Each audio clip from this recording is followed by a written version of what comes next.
Have you ever found yourself hyped beyond belief for a product, only to be left hanging without clear explanations or updates? In the world of retro gaming, one particular company has repeatedly stirred the pot, offering futuristic twists on classic consoles, promising an experience that sounds too good to pass up.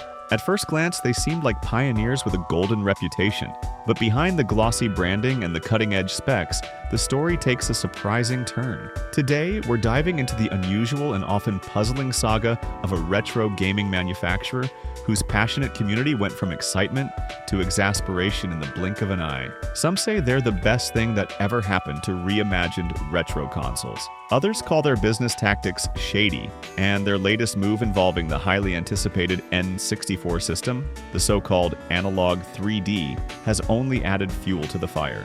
By the end of this video, you'll have a clearer picture of the unspoken controversies, the rumors swirling around their hush-hush dealings, and the shocking delay that caught everyone off guard. So, let's talk about the company that once held the retro world in the palm of its hand, and how it might be alienating the very fans who helped it rise to the top. Welcome to Gamers Service Announcement.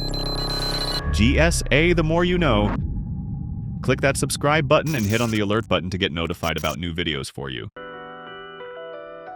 When this retro hardware maker first burst onto the scene, people practically threw their wallets at them. Their pitch was simple yet captivating: high-quality, premium-feel consoles that could flawlessly run your favorite old-school cartridges without the lag or fuzzy graphics plaguing many cheaper alternatives. For gamers who'd been burned by knockoff devices, this brand felt like a breath of fresh air. Collector's frenzy.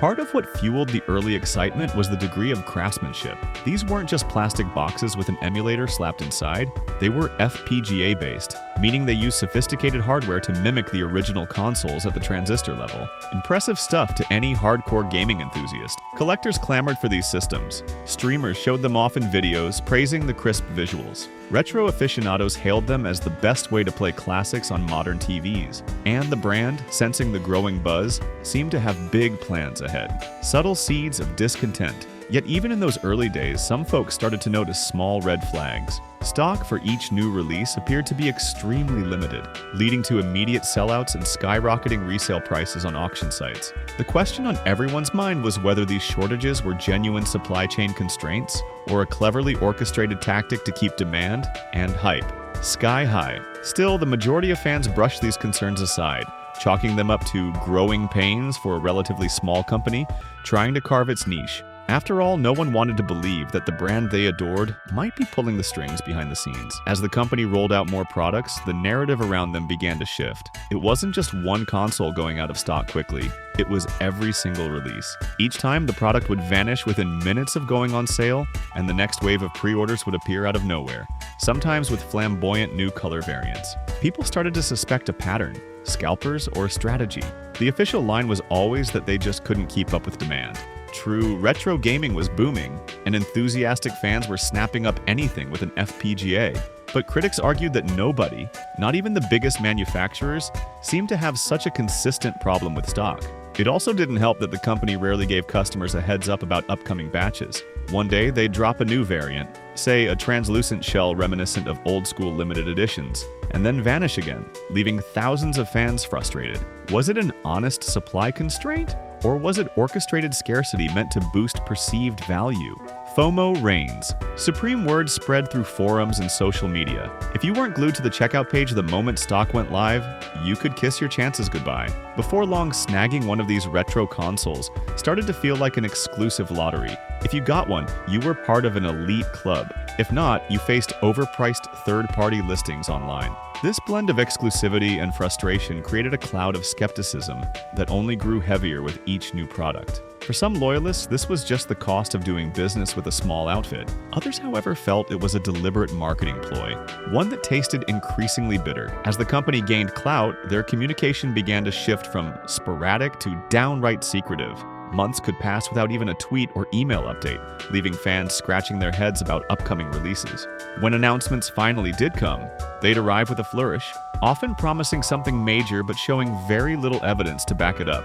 Community lockout. Die-hard fans sometimes took to social media or community forums to seek clarity. They'd tag the company with genuine questions, only to be met with either silence or a link to an FAQ page that hadn't been updated in ages. One recurring complaint was that the brand seemed far more interested in hyping their next big console than supporting their existing ones with consistent firmware updates or transparent communication. Naturally, frustration brewed. Some turned to alternative solutions like modding original consoles themselves or purchasing third-party devices that, while less official, at least gave them tangible results. Still, despite the mounting complaints, plenty of people remained faithful, convinced the final product would justify the wait, a tipping point. Eventually, consumers started questioning whether the company's hush-hush approach was hiding something more serious, like development hiccups or manufacturing woes. Others posited that maybe this style of drip-feeding information was intentional, designed to keep hype alive without having to commit to solid delivery dates.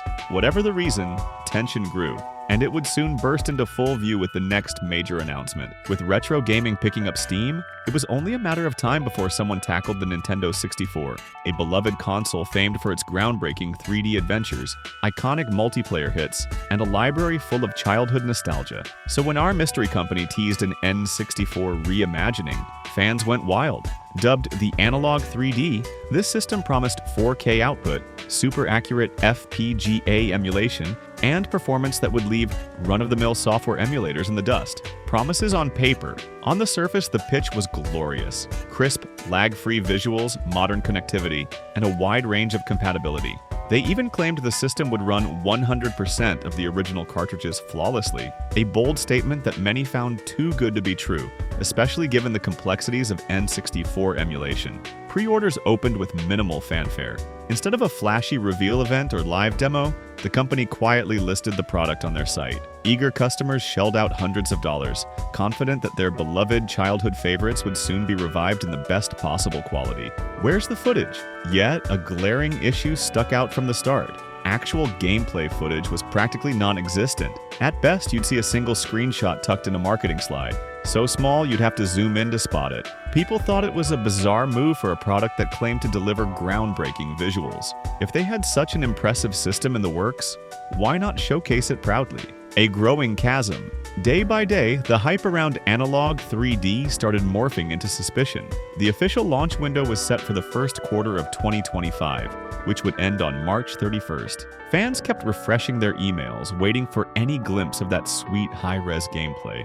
But as the days ticked by, the brand's official channels remained frustratingly silent. The stage was set for disappointment. Right on the cusp of the promised Q1 shipping timeframe, the company finally broke its silence. But it wasn't the thrilling reveal fans had been yearning for. Instead, they announced a new shipping date by July 2025. No elaborate explanation, no event showcasing hardware progress, just a brief note that they appreciated everyone's patience, and a generic assurance that people could request refunds if they wanted out. Community uproar. For many customers, this vague announcement felt like a betrayal. After all, the brand had months, nearly half a year of zero updates. Then, at the last minute, they stepped forward not with gameplay footage or progress reports, but with a delay. Adding insult to injury, the official statement offered no concrete reasons. Was it a production hiccup? A hardware design flaw? A legal or licensing hurdle? The company didn't say. It left everyone to fill in the blanks with their own speculations, which only heightened the sense of drama. The last-second stunt. Some fans argued that the brand knew about these setbacks well in advance. They pointed out how improbable it was to be mere days from the shipping window, only to realize you need an extra 4 months. If the writing was on the wall so early, why not share updates sooner? Critics claimed it was another example of the company's dismissive attitude toward its community. To make matters worse, the brand still hadn't released a single piece of official gameplay footage, leaving people to wonder if the system was even ready, or worse, if it was all smoke and mirrors designed to snag pre-orders first and develop the console later. In the absence of real answers, the rumor mill kicked into overdrive. Everyone, from casual enthusiasts to hardcore collectors, formed theories about why the brand might be playing coy. Theory 1. Hardware and FPGA challenges. Some speculated that the complexity of N64 emulation via FPGA was far more daunting than the company originally anticipated. Creating a flawless FPGA core for the N64 is miles beyond simpler retro systems, and it wouldn't be the first time a project ran into trouble once developers realized the task at hand was more complex than expected. Theory 2.